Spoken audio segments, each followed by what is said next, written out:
Bonjour, alors ce cours porte sur le Sahara, un espace riche, parcouru et convoité. Il est dans la continuité du cours sur la géographie des déserts. Alors aujourd'hui, au premier plan de l'actualité internationale, le Sahara est tout sauf un désert délaissé. Ce vaste espace sec et aride est en effet au cœur d'enjeux économiques et politiques, source de tensions et de conflits. Lisière du monde musulman, interface entre l'Afrique subsaharienne et l'Afrique du Nord, riche en ressources du sous-sol, cette région est partagée entre 10 États, attise les convoitises internes comme externes et forme la pointe occidentale de l'arc de crise mondiale. Quels sont les facteurs de crise du Sahara? En quoi le Sahara constitue-t-il un espace stratégique et donc convoité par de nombreux acteurs internationaux au détriment des populations naturellement? Notre grand 1. Une région contraignante mais riche en ressources du sous-sol. Le Sahara est-il véritablement un désert? Alors, désert au niveau, on verra que c'est un désert vraiment au niveau climatique, mais au niveau en termes humains, c'est un espace de faible peuplement, faible densité, du fait de ses caractéristiques climatiques et qui constitue une véritable contrainte à l'implantation de l'homme. Alors, tout d'abord, c'est un espace désertique. Le Sahara est une large bande désertique qui s'étend sur environ 8,5 millions de kilomètres carrés, de l'océan Atlantique à la mer Rouge sur 5000 kilomètres et du Sahel à l'Afrique du Nord sur environ 2000 kilomètres.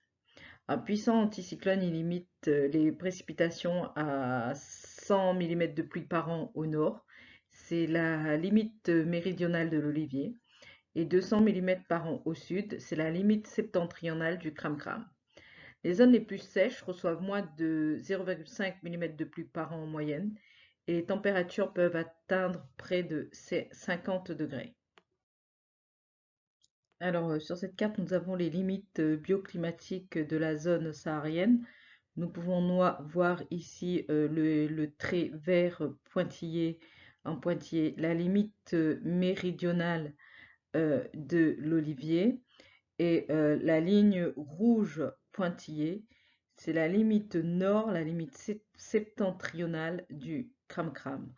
Entre les deux zones, nous avons la présence du désert. Les ergs et massifs montagneux, de vastes étendues planes, les regs, au paysage banal et monotone, forment l'essentiel du Sahara central. Ils sont séparés les uns des autres par des ensembles dunaires. Les ergs, le sable, ne couvrant que 20% de la surface du Sahara. On y trouve également d'immenses hauts plateaux comme le Tassili, au sud-est de l'Algérie, et quelques massifs montagneux, souvent d'origine volcanique, comme le Hogar, l'Aïr au Niger et le Tibesti au Tchad et en Libye, dont le haut sommet, l'Emi Koussi, culmine à 3415 mètres d'altitude. Ces massifs plus arrosés ont longtemps constitué des espaces privilégiés d'implantation pour les populations sahariennes. Le terme Tibesti signifie d'ailleurs lieu où vivent les habitants des montagnes. Alors le Sahara est naturellement un espace peu densément peuplé du fait des nombreuses contraintes climatiques. Le Sahara est aujourd'hui peuplé d'environ 7 millions d'habitants, surtout sur ses marges, pour une densité de population moyenne de moins d'un habitant par kilomètre carré. L'espace saharien est partagé entre 4 principaux groupes de population. Les Maures, au Maroc, en Mauritanie et au Sénégal. Les Touaregs représentent 1,5 million de personnes réparties entre 5 pays. L'Algérie, la Libye, le Niger, le Mali et le Burkina Faso. Les Toubous, au Tchad, en Libye et au Niger. Et les Zaghawa, au Soudan, Tchad et Libye. On peut voir ici rapidement la répartition des peuples du Sahara. Alors nous avons ici les Touaregs, les Toubous.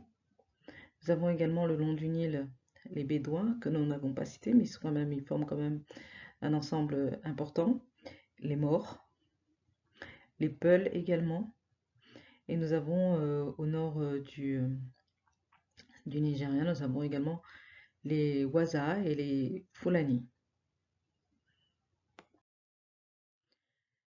Ces populations traditionnellement nomades, pasteurs, commerçants, sont aujourd'hui largement sédentaires et urbaines. Elles se concentrent ainsi dans les oasis et surtout dans les villes qui ont émergé depuis quelques dizaines d'années du fait de l'explosion démographique, de la modernisation des moyens de transport, des activités commerciales et des actions des différents gouvernements pour sédentariser les populations sahariennes, comme la scolarisation obligatoire, et mieux contrôler leur territoire.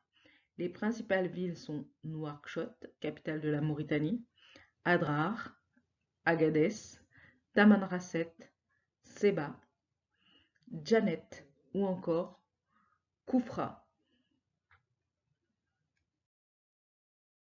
Sur cette carte, nous avons les principales villes du Sahara.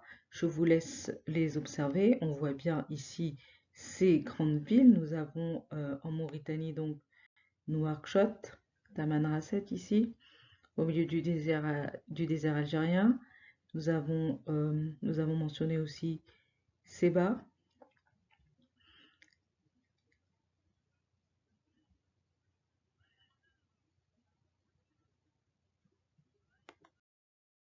Ici, nous avons une photographie de la ville d'Agadez au Niger.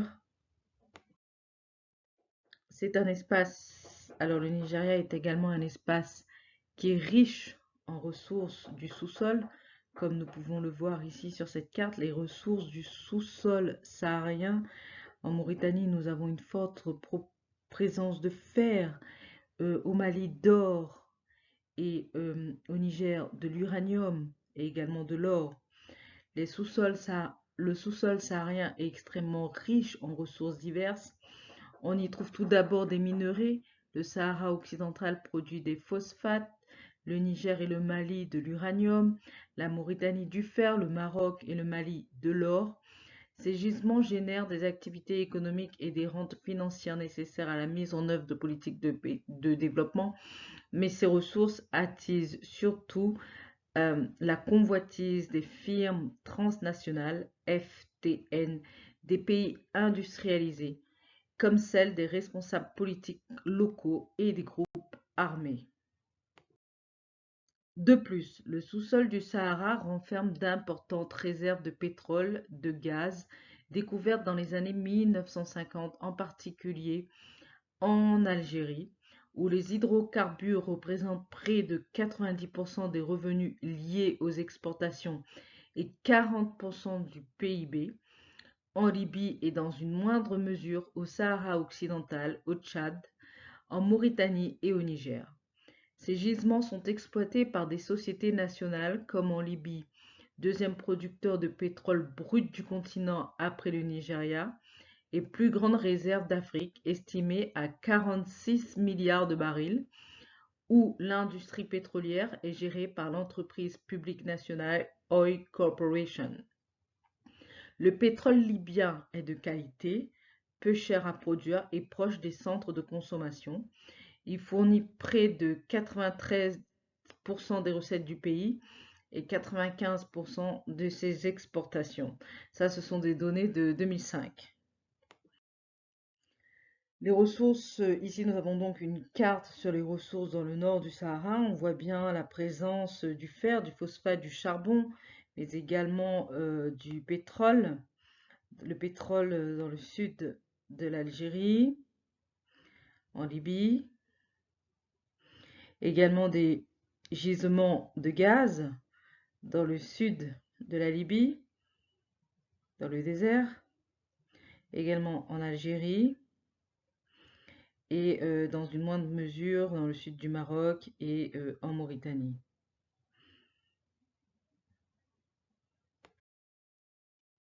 L'eau et ses enjeux au Sahara sont également très importants. On voit ici les bassins aquifères au niveau du Sahara, nous avons le bassin du Sahara septentrional, le bassin de Mourzouk, qui a été exploité par le général Kadhafi pour créer la grande rivière artificielle qui traverse une partie du désert et qui a permis l'irrigation des terres en Libye, le bassin de Taoudeni et le bassin de Ilumenden.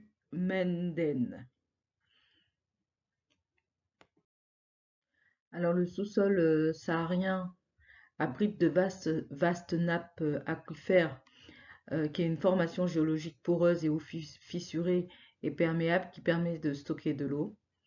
Constituée il y a plus de 10 000 ans, lorsque le climat de la région était encore plus humide, les aquifères du Sahara septentrional, qui occupent plus d'1 million de km², principalement en Algérie et en Libye, recèlent environ 31 milliards de mètres cubes d'eau.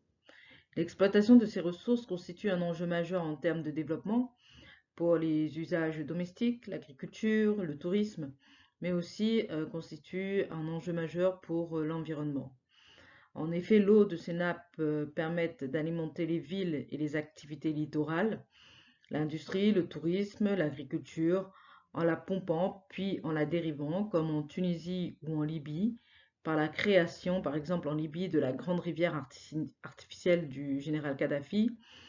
Cette grande rivière artificielle est en fait un gigantesque aménagement hydraulique qui permet de pomper l'eau dans les nappes sahariennes, les nappes aquifères sahariennes. Il y a environ 480 puits entre 500 et 800 mètres de profondeur et d'ensuite de la répartir sur le parcours d'une rivière artificielle qui est en fait en réalité une canalisation souterraine géante qui traverse le pays du sud vers le nord sur plus de 3000 km.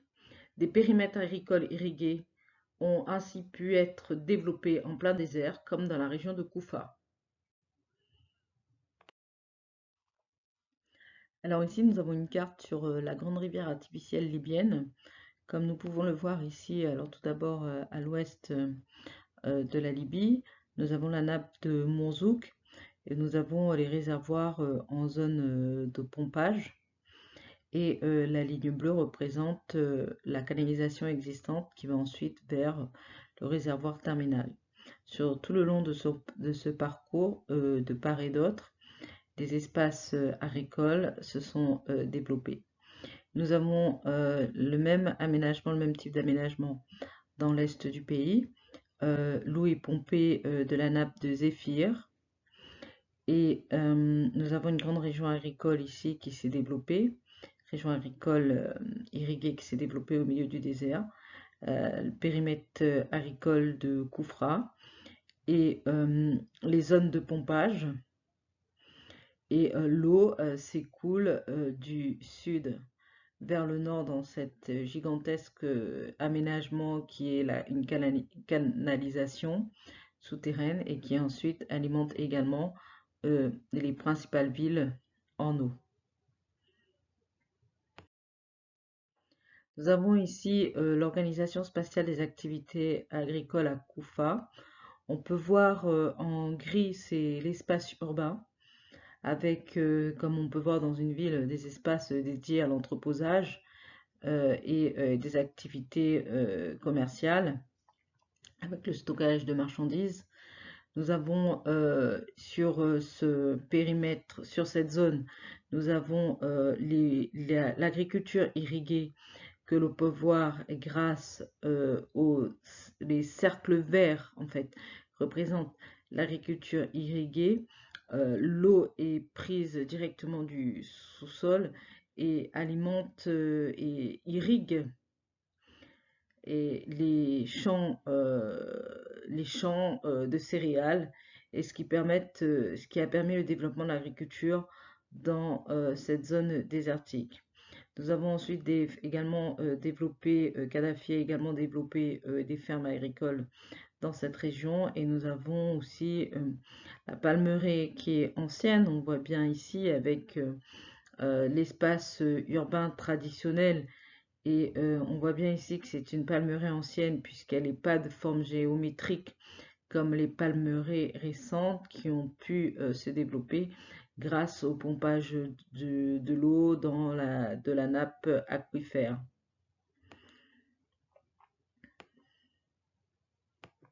Satellite des cercles de Koufa, périmètre agricole irrigué en plein désert. C'est grâce à cette image satellite qu'on a pu réaliser le schéma précédent.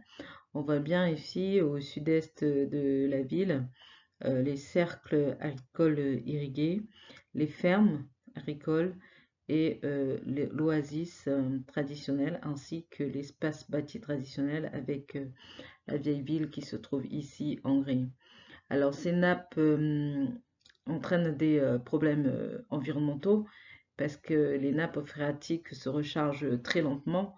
Les niveaux des eaux s'est considérablement abaissé depuis les 50 dernières années et de nombreuses sources naturelles autour desquelles se sont développées les oasis traditionnelles ont aussi tendance à se tarir et la qualité des eaux et des sols se dégrade rapidement. On assiste à une salinisation des sols et à une forte minéralisation des eaux. Alors dans ce grand 2, nous allons voir que le Sahara est un espace de flux et d'échange et que le Sahara est une interface africaine.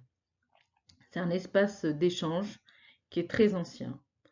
Alors le Sahara, loin d'être une barrière infranchissable, constitue en réalité une interface active entre l'Afrique subsaharienne au sud et les pays méditerranéens au nord. Cette vaste mer continentale, on peut l'appeler une mer continentale, est en effet sillonnée de multiples flux tant humains que matériels, des échanges qui sont licites et illicites, et ce depuis de nombreux siècles.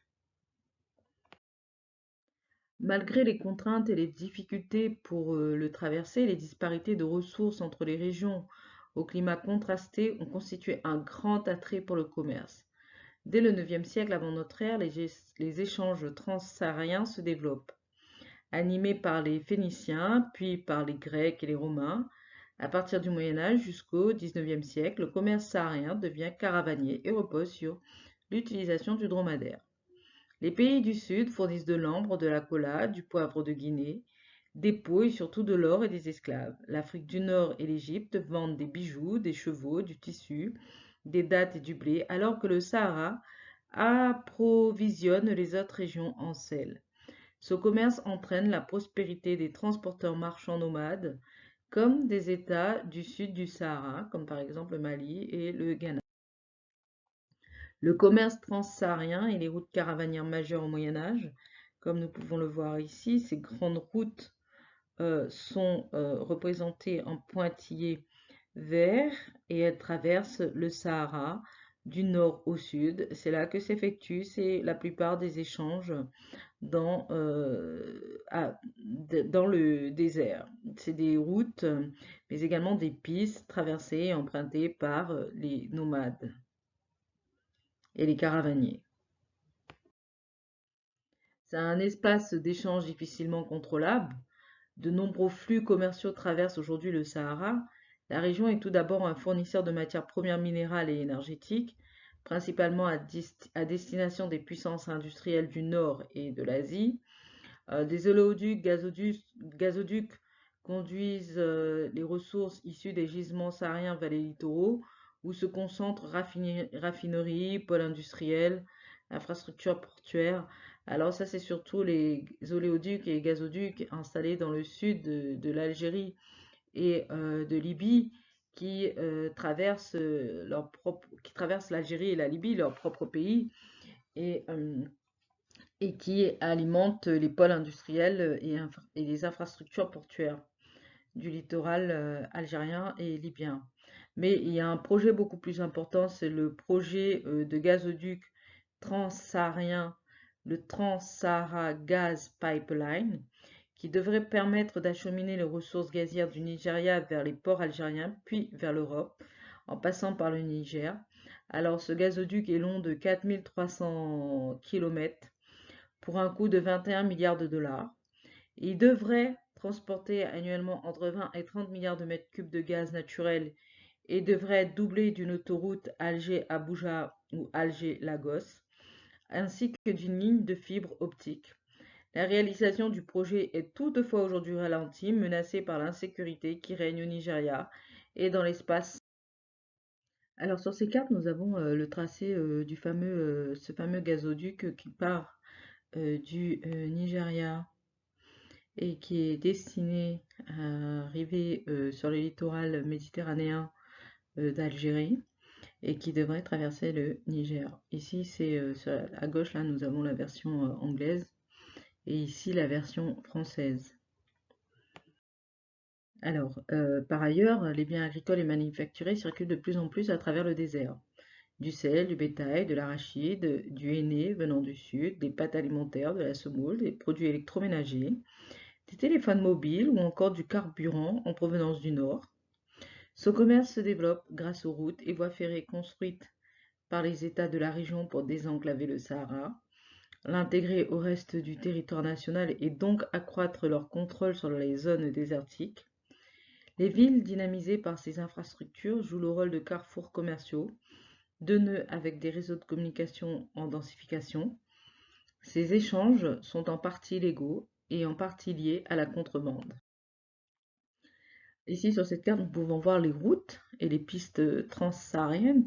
Elles sont toujours orientées nord-sud et elles partent toujours de la zone sahélienne pour arriver sur le littoral maghrébin ou du Makrech, comme en Libye.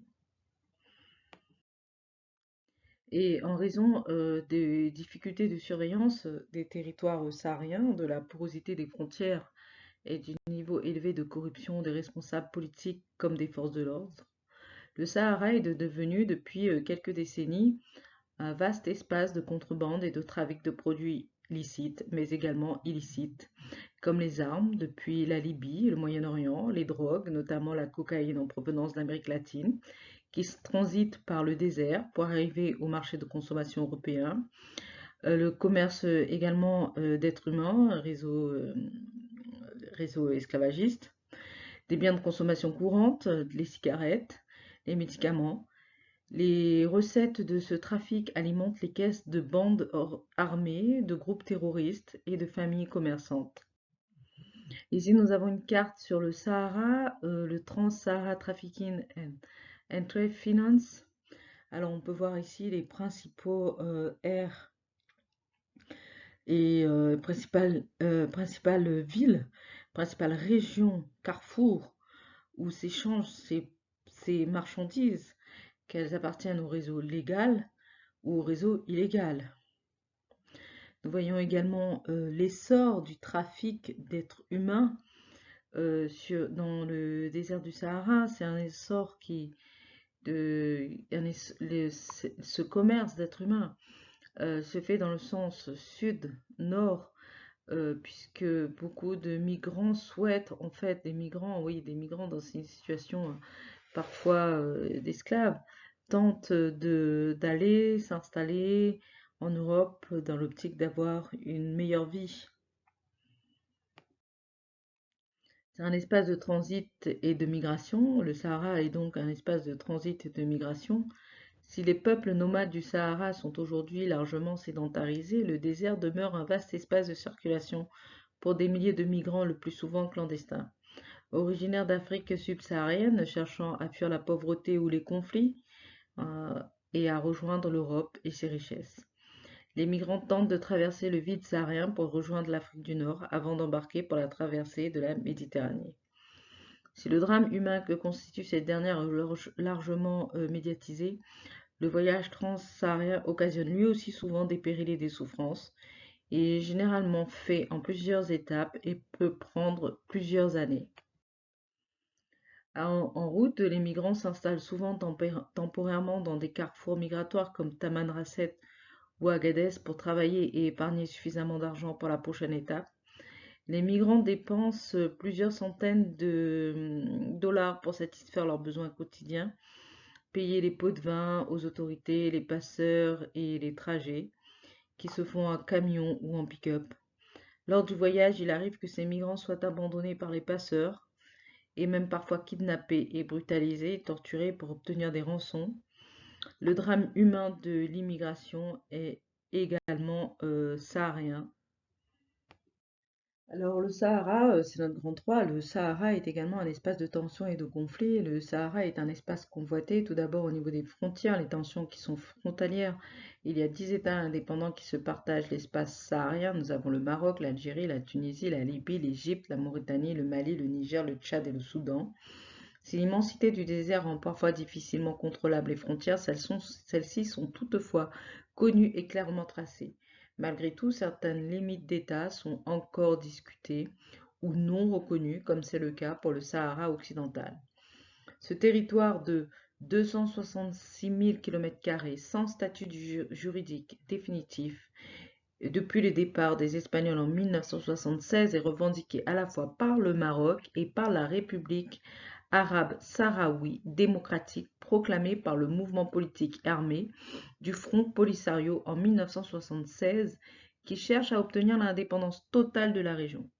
Depuis le cessez-le-feu de 1991, le Maroc contrôle et administre environ 80% du territoire, tandis que le Front Polisario en contrôle que 20%. Laissé par le Maroc derrière une longue ceinture de sécurité, ce qu'on appelle le mur marocain. Les ressources en phosphate ainsi que les gisements de pétrole au large du Sahara occidental expliquent en partie la convoitise de ces acteurs. L'ONU est toujours présente dans la région pour maintenir la paix. Nous avons ici une carte du Sahara occidental que je vous laisse regarder. Alors nous avons en zone claire en fait les territoires contrôlés par le Maroc et revendiqués par le Front Polisario. Et nous avons en marron, un peu plus foncé, le territoire contrôlé par le Front Polisario. Et nous avons les grandes villes du Sahara occidental.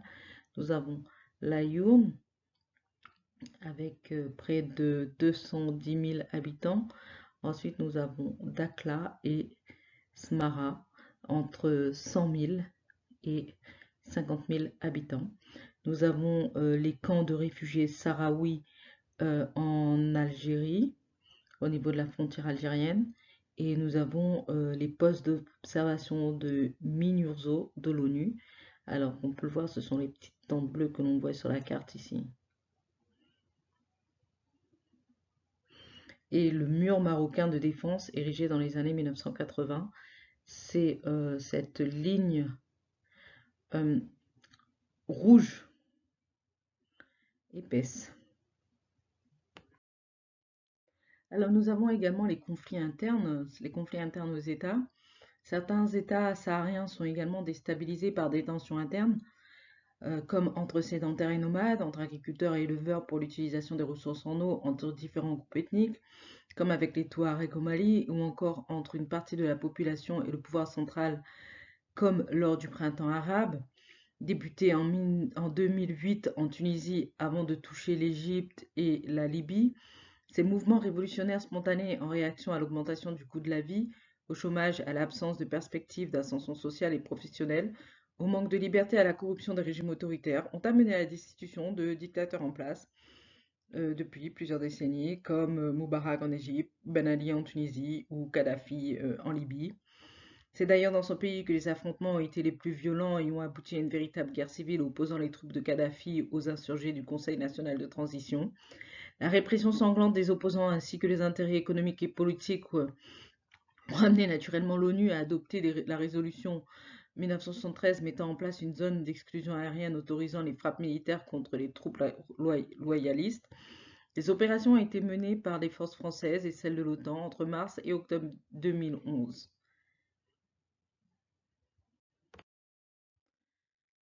Malgré la chute de Kadhafi, le retour à la paix n'a pas eu lieu et en 2014, un conflit oppose deux gouvernements rivaux ainsi que plusieurs groupes djihadistes. Les différents enjeux économiques, idéologiques, islamistes et nationalistes sont aussi en passe de faire imploser le pays et ils témoignent de l'intégration de la région à des enjeux géopolitiques globaux. Le Mali et le Niger sont également secoués par des troubles civils, notamment liés aux différentes rébellions touaregs depuis 1916. En 2012, des combats ont ainsi opposé l'armée malienne aux rebelles du Mouvement national pour la libération de l'Azawad, qui revendique l'autodétermination et l'indépendance de la région. Ce conflit engendre des difficultés alimentaires pour les populations de la région, dont une partie se réfugie dans les pays voisins. Si les considérations ethniques nationalistes sont à prendre en compte dans la compréhension de ce conflit, la volonté de s'approprier les ressources minières et les revenus qu'elles génèrent constitue également un facteur essentiel d'explication. En outre, l'entrée en jeu des troupes islamistes comme AQMI dans le conflit rend encore plus complexe et chaotique la situation du Mali. Alors nous avons ici une carte qui montre la répartition des Touaregs sur les trois grands États du saharien, l'Algérie, le Mali et le Niger, et nous avons en vert pointillé les zones d'occupation d'AQMI.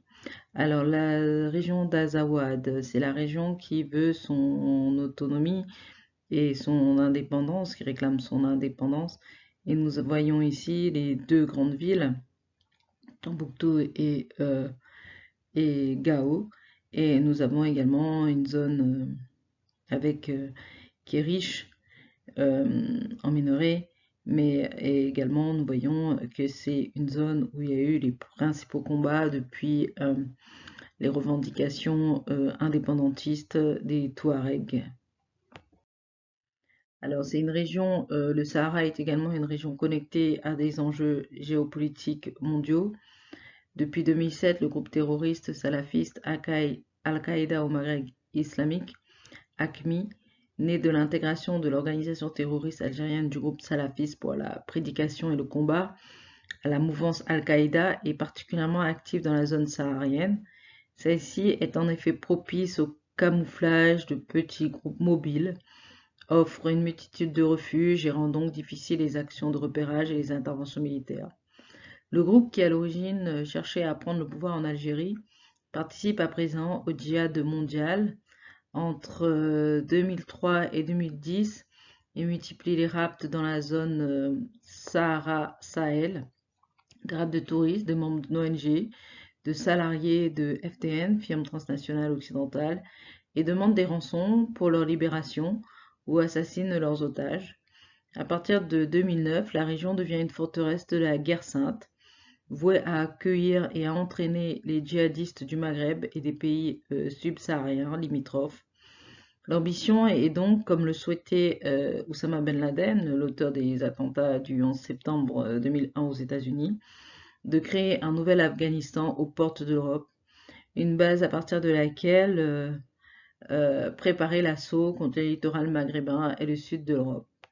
Nous voyons donc qu'AQMI participe aux différents trafics pour se financer et l'organisation AQMI s'est rapprochée des groupes rebelles Touaregs présents dans la région qui, grâce à leur connaissance des routes et contrebandes, servent d'intermédiaires à tous les réseaux désireux de transiter par le Sahara.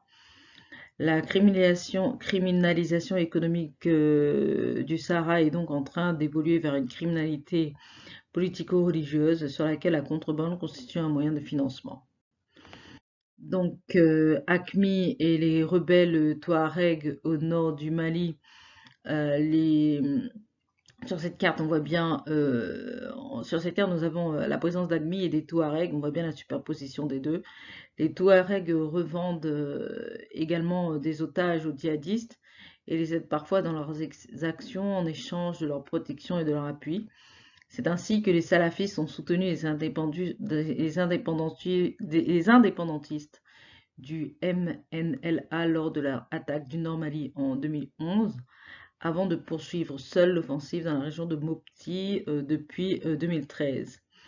Ce conflit provoqua l'entrée en guerre de la France par le biais de l'opération Serval et des membres de la Communauté économique des États de l'Afrique de l'Ouest, CEDEAO, qui parvinrent à repousser les djihadistes. Un cessez-le-feu a été signé en juin 2013, mais la région est encore loin d'avoir retrouvé sa stabilité. Alors, comme le souligne l'historien et géopoliticien Patrice Gourdin, tout concourt à faire de l'espace saharo-sahélien la plus vaste zone d'instabilité et de non-droit de la planète.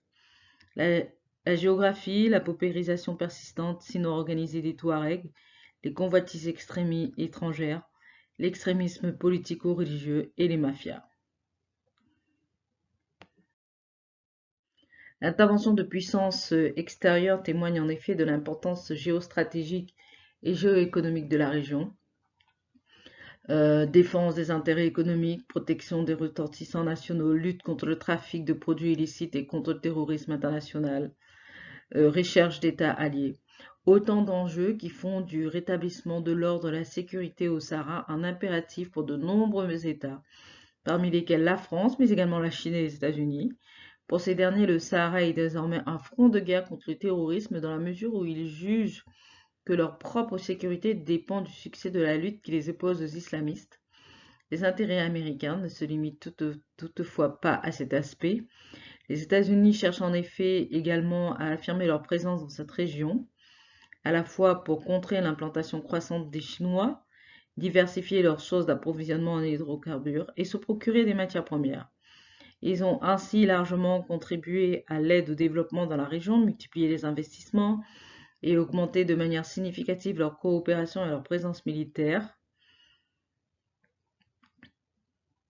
En 2005, ils mirent par exemple en place le Trans-Sahara Counter-Terrorism Initiative avec l'Algérie, le Burkina Faso, la Libye, le Maroc, la Tunisie, le Tchad, le Mali, la Mauritanie, le Niger, le Nigeria et le Sénégal, et ont créé en 2007 un commandement militaire régional spécial, l'AFRICOM.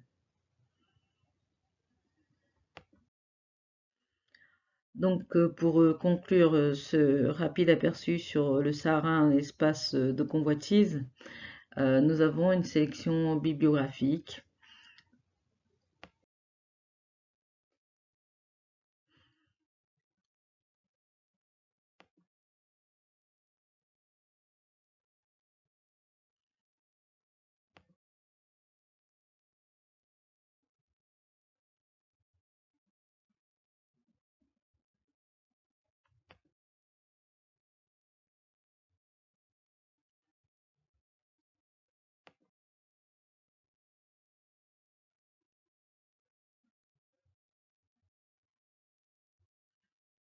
Merci beaucoup pour votre écoute et à bientôt pour un nouveau cours.